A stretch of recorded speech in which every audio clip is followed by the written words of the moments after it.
Natasha, please describe for us your experience with OMIDS. Tell us your story. Actually, it would be experienced not with OMIDS because I'm working for OMIDS. It's my experience with GRS and with Jewish vocational services. So I think first contact is crucial for the newly arrived people because it may open the door to the community or it may not.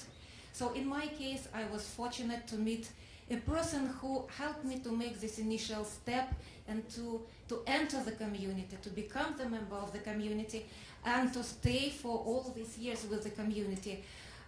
Like it was mentioned today already, newcomers, when they come, their first weeks and months, it's a lot of anxiety, it's a lot of frustration, it's a lot of things which you have no control.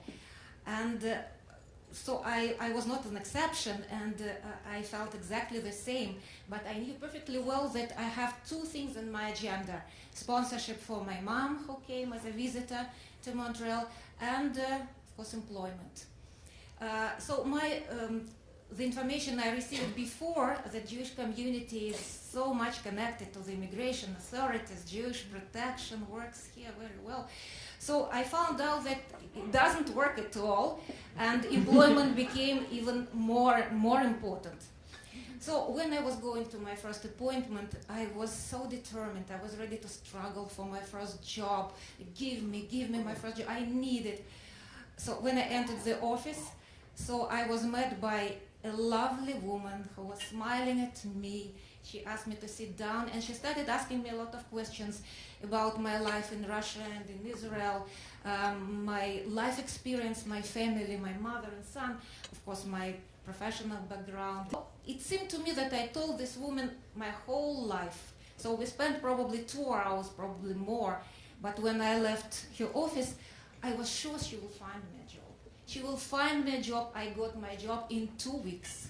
So I started working as a secretary for a small Jewish advertising company related to Jewish directory. And it was this person who later on referred me to the position of group worker at GRS. I started working, so I remember the day, the 1st of February 2000, I started working as a group worker at GRS.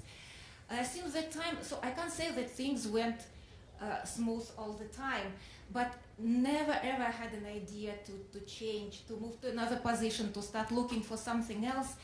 And how strange it may seem, now I'm working in the office where I met this woman for the first time. Oh, wow. And she is sitting the next door from me. Now, who is that? You can tell us who it is. Yes, let me keep this intrigue a little bit more. Okay, all right.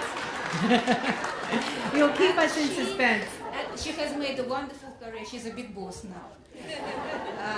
But she's still the same lovely woman who's smiling at everybody he meets. And I'm so proud to say I'm her colleague now, and I learn a lot from her. Lori Rubingers, thank you so much. I would like, so our future is children and youth. And I would like more children of new immigrants attend Jewish school, more access to Jewish education, more access to Jewish learning. So for everyone to find this Jewish identity. And for it to be seen as a priority. And that every single person feel comfortable in the community, feel at home, whether it's a new immigrant or successful businessman, that it would be a home for everybody. Thank you, Natasha.